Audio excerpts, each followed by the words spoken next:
Okay. Show me.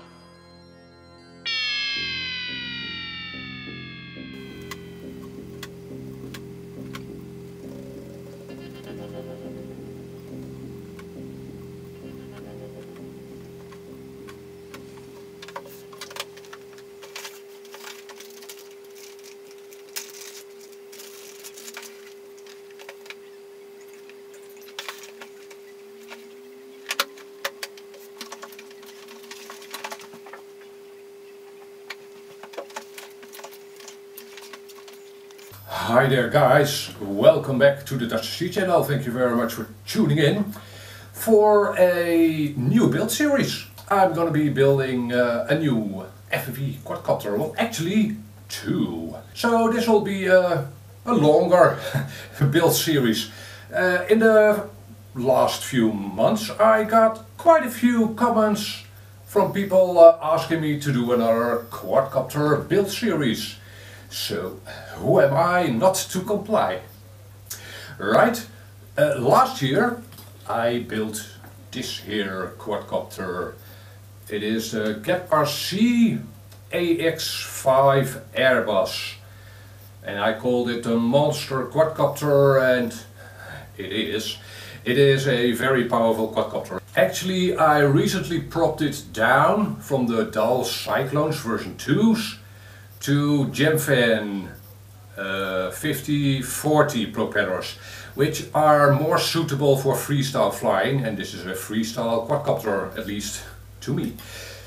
Okay, we're gonna be building GepRC quadcopters again. Yes sir. Now this video will be a parts introduction. So in this video I'll take you on a tour through all the parts I've ordered for these builds. In coming videos I'll get into more detail about those parts, obviously. So, a quadcopter, you obviously start with a frame. Yes sir, and I've got two boxes from GepRC. Now these are pretty similar, even though the boxes look very dissimilar. The large box contains a GepRC KHX5. I hope that's visible. In the description of this video will be an extensive list of all the parts I'll be using. In case you are interested, you can look up the parts I'll use, and in this video I'll give you some insight into why I ordered those parts. But again, if you are interested to see the specs and such, there's a list with links, and actually you'll be supporting the channel if you use those links. So thank you very much in advance. It will enable me to get future RCs for review in. Okay, so large box, again the XK5 5-inch quadcopter. The smaller box contains a KHX5, and again they are very similar. If you have a look at the product pages, you'll see that they are very similar.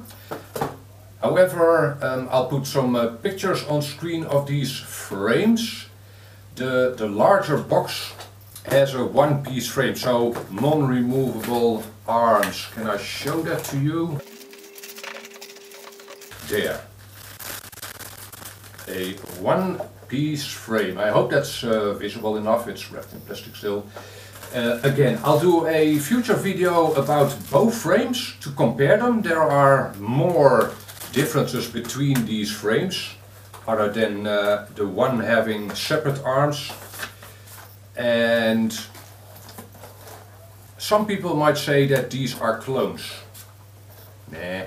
But more on that in my review of these two frames. So, the quadcopters have a frame. Next thing we'll have a look at is flight controllers and PDBs. And it'll be an all Maytag party inside of these quadcopters. Actually, I'm not completely sure which flight controller to use in these frames. I'd very much like them to be somewhat identical, but I have two different flight controllers here. The first one is the Maytag F405 CRT. I'll put a couple of detailed photos on screen for you right now. This is a combined F4 flight controller with a PDB. So if you don't have a lot of room in your frame, this should be a very nice flight controller. It obviously has an OSD and again an F4 flight controller and PDB. It also comes with a capacitor. I'm not sure if you'll be able to see that, but most Maytag PDBs come with a capacitor, so that's very nice, of course.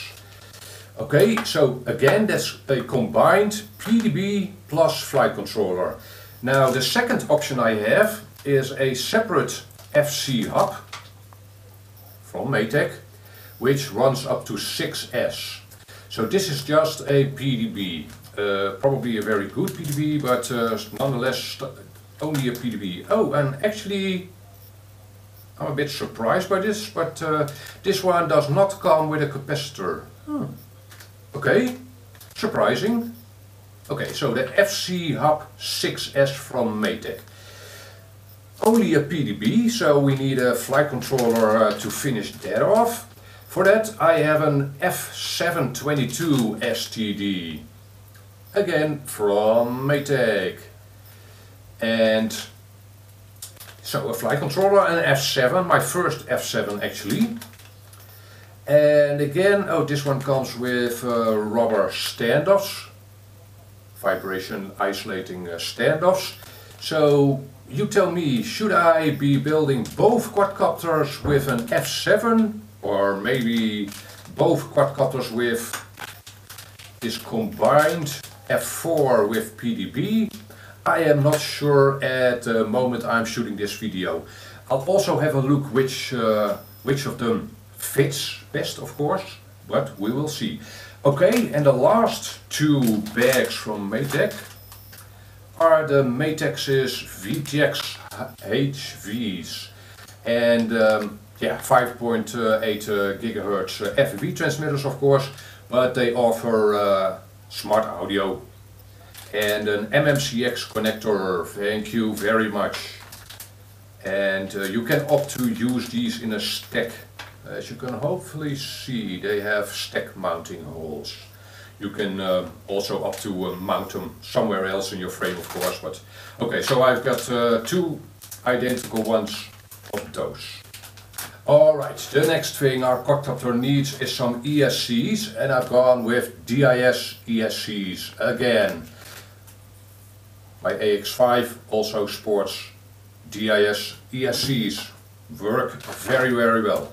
These are 35 amps, 32-bit, D-Shot 1200 I assume. I haven't actually looked into that, but 32-bit ESCs, 35 amp, more than enough. Yeah, at this moment I have 4 of those because I was out of money.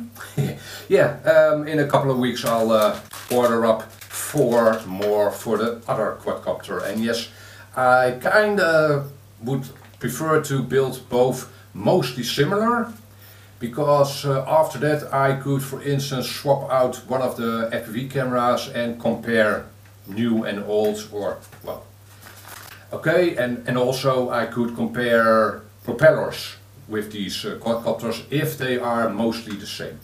Okay, motors. I've got me some Emax motors this time. I kinda would have liked to use DIS motors, and this quadcopter here has DIS Storm motors, very powerful. They perform well, but they are a bit heavier than the modern bottomless motors. And at this moment DIS doesn't have a successor to these motors. Yes, DIS has their lower budget motors now, the Shambuk or whatever. Very affordable motors, and they, from what I've heard, they perform well. They aren't of the same build quality, and well, that makes sense, I guess, because the price is lower. Okay, so this time I went with Emax motors. These are 2207 motors. And I specifically wanted 2207 motors because the power curve of a bell, a stator size like that is very linear. Has a nice power curve from beginning to end. So 2207 motors, and these are 2550 kV. And pretty long wires on them, that's nice. And yeah, they don't come in counter rotating and clockwise rotating screws, which is nice. I like that. So all these 4 motors are identical. And these motors, as you can see, come in a nice plastic bucket. These kinds of buckets are nice during your build to keep screws in. So appreciate it, and they come with a couple of decals. Very nice. My very first Emax decals. Okay, those are my motors. And the last thing I have here, no, there's more. I got me some gem fan propellers, and these are Windancer 5042 tri-blades, as you can hopefully see. And actually the same propellers as I now have on my KHX5. Very nice propellers. I got a couple of quadcopters with these propellers by now. Nice. Very well performing propellers, and I've got quite a few of these bags because yeah, sometimes you do crash, don't you? Okay, so the last thing I have here is a couple of receivers. So yeah, these are XSR receivers from FRSky. I could have gone with the RXSR receivers, the smaller ones, but they weren't in stock. Those are very popular receivers, and in a 5-inch quadcopter I have more than enough room for an XSR receiver. So with these receivers I'll have full telemetry, which is nice. And yeah, I got 2 of those. Yay, cool stuff. Now there are 2 things I don't have in yet. They are in the mail, so I should have them in pretty soon. FPV cameras. I went with Runcam Swift version 2s. Same as in this quadcopter. I very much like those FPV cameras. I'm used to them. I know what to expect from them if I take a quadcopter up. I'm not well surprised by what the level of detail or the lack thereof. Again, I very much like these FPV cameras. Yeah, you can't really see it very well in this quadcopter, but believe me, it has a Runcam Swift version 2 as well. If you are into quadcopters, you probably know that these FPV cameras work. Now, in the future I might swap one of the cameras out to try a different camera in a review, right? But well, that's not part of this build series, of course. The second thing I don't have in yet is FPV antenna. Needed, of course. I'll be using TBS Triumph antenna. I've used quite a few of those and they work. Maybe in the future, well, maybe I can compare them with other antenna. I didn't come across a lot of antenna with a plain MMCX connector that I could just plug into the VTX. So I've gone with simple SMA connectors for that. Should work just fine, but again, maybe in the future I'll compare them with new FPV antenna. Alright, that's basically it. Again, there's an extensive list of all the parts in the description of this video. Go check it out. In a couple of days I'll be posting up a review of these GepRC elegant frames, freestyle frames. I'll be building both and I'll give you my impressions after the build, and I'll also tell you the differences, show you the differences between these 2 versions of the elegant frames.